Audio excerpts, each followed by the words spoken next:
Seorang perempuan bermata merah, berbaju putih kusam tengah berjalan di kegelapan malam dengan menyerat rambut panjangnya. Hari ini adalah hari kelulusanku di sekolah menengah pertama. Aku dan teman-teman satu gengku akan melanjutkan sekolah menengah atas di salah satu SMA negeri di lain kecamatan, tepatnya di Kecamatan Seridang. Jarak tempuh dari rumahku cukup jauh, sekitar 2 jam perjalanan menggunakan motor. Sekitar tahun 2007, waktu itu tidak banyak angkutan umum, jadi aku dan teman-temanku memutuskan untuk kos di dekat sekolahan. Semua perlengkapan untuk tinggal di tempat kos sudah siap, tinggal angkut saja. Tak banyak yang kubawa, hanya baju, peralatan masak seperti kompor, wajan, beberapa piring dan buku-buku pelajaran. Sampai di depan rumah tua yang dijadikan tempat kos, aku berdiri menelisik seluruh sudut bangunan rumah. Hawa dingin menyeruak membelai tengkukku, ada sedikit keraguan ketika aku hendak menapaki anak tangga penghubung rumah ini. Rumah kos ini berada di pinggir sungai dan jembatan. Sekeliling rumah ditumbuhi beberapa pohon mangga yang sangat rindang. Pohonnya juga sudah terbilang besar, hingga beberapa rantingnya menyentuh atap dapur serta di belakang rumah ada kebun yang ditumbuhi semak belukar. Rumah ini berbentuk rumah panggung, terdiri dari 5 kamar. 1 kamar berada di luar rumah, bisa dikatakan berada di teras rumah. Kamar ini ditempati Maira dan Laya. Di depan kamar ada 1 meja dan 1 sofa usang, tempat kami kumpul-kumpul atau sekedar mengerjakan tugas. Sedangkan di dalam bangunan utama ada 4 kamar. Kamar pertama aku tempati bersama Sari teman satu gengku. Kamar kedua berhadapan langsung dengan kamarku. Ditempati Arem, teman satu SMP, cuma kami tidak begitu dekat. Kamar ketiga ditempati kakak kelas dari lain daerah bernama Mbak Nia dan Mbak Ria. Sedangkan kamar keempat ditempati Mala.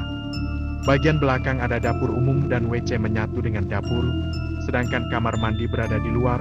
Jika menoleh ke belakang langsung dihadapkan dengan kebun yang dembuhi semak belukar yang mencekam terlebih jika waktu malam.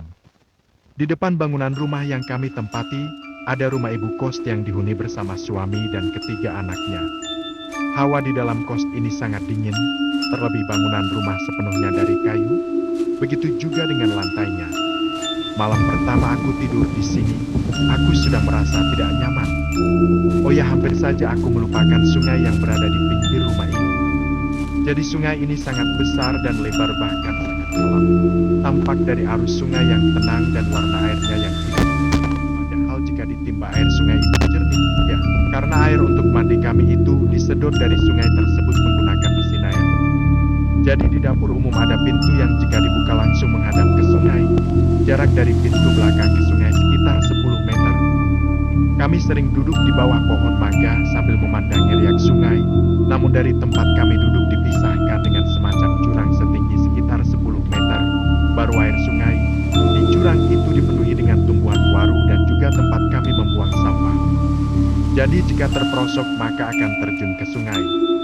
Di seberang rumah kos kami ada semacam dermaga peninggalan entah Belanda atau siapa. Yang pastinya peninggalan zaman penjajahan. Malam semakin larut, kulirik Sari telah tertidur pulas. Sedangkan aku sama sekali belum diserang rasa kantuk. Kamar-kamar lain juga sudah pada sepi.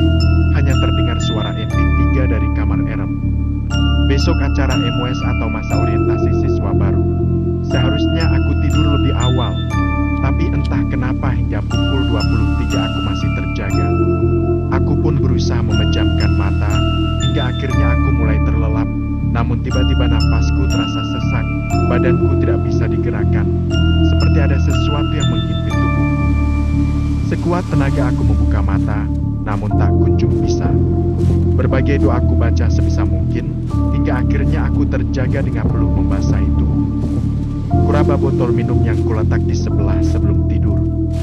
Setelah berhasil meraih botol tersebut, naas ternyata kosong.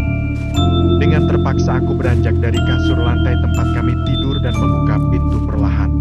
Aku edarkan pandanganku ke ujung lorong, gelap. Kurungkan niatku mengambil air minum di dapur. Aku langsung menarik selimut putih bergaris hijau dan masuk ke dalamnya. Aku membenamkan wajahku ke dalam bantal. Peluh dingin membanjiri tubuhku. Aku benar-benar dilanda ketakutan yang luar biasa.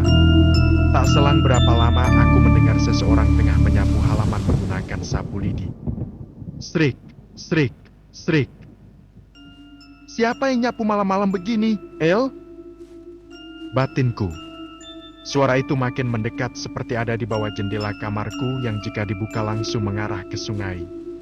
Jadi betapa horornya ketika malam jendela dibuka. Aku menangis dalam diam, suara itu semakin intens, seperti tengah mondar-mandir di luar sana. Entah keberanian dari mana, perlahan aku bangkit, kemudian aku mendekat ke arah jendela. Aku intip dari sela-sela jendela, suara itu mendadak menghilang. Karena rasa penasaranku lebih tinggi dari rasa takutku, akhirnya aku buka satu daun jendela dan melihat keadaan di luar. Tak butuh waktu lama, mataku sudah beradaptasi dengan suasana gelap. Dapat kulihat siluet pohon mangga dan beberapa pohon waru di pinggir sungai. Aku sapu pandangan sekitar, hingga aku menemukan sosok perempuan bergaun putih dengan rambut panjang hingga menyapu tanah, berdiri tak jauh dari pohon mangga. Perlahan wanita itu bergerak. Srek, srek, srek. Astagfirullah, ucapku lirih. Jadi suara sapu lidi itu. Dengan cepat aku menutup kembali daun jendela, kemudian masuk ke dalam selimut. Aku menangis tanpa suara hingga aku tertidur dengan sendirinya karena menahan takut. Azan subuh berkumandang, sayupku dengar suara Sari membangunkanku. Indi, bangun, udah subuh, ayo mandi terus salat. Kim. Aku mengeliat. Kepalaku terasa berdenyut karena semalam tidak bisa tidur. Ayo bangun, ucap Sari lagi sembari menyoyangkan tubuhku. Masih gelap, aku takut mandi sendiri. Ayo serempak aku juga takut, kan ada basahan di belakang, teman-teman juga udah pada mandi.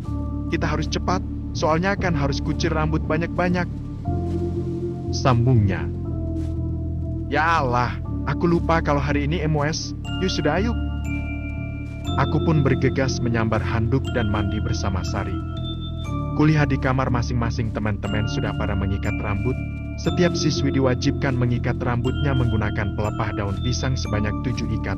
Di hari kedua bertambah dan selanjutnya. Selesai mandi aku dan Sari saling bantu mengikat rambut. Semalam sebelum tidur, aku dan teman-teman yang mengikuti MOS hari ini sudah menyiapkan ikat rambut dari pelepah daun pisang. Indi, kok kamu aneh sih tadi pagi? Kayak nginggau gitu? Celetuk Sari di sela-sela aktivitas kami. Yang bener? Tanyaku tak percaya. Ya, kamu teriak-teriak, makanya aku goyangin badan kamu tadi kenceng banget. Papar Sari sambil terus mengikat rambutku. Aku nggak ingat mimpi apa. Jawabku. Aku semakin bingung dengan kejadian semalam. Apa iya aku mimpi, atau yang aku lihat itu nyata? Bab kedua.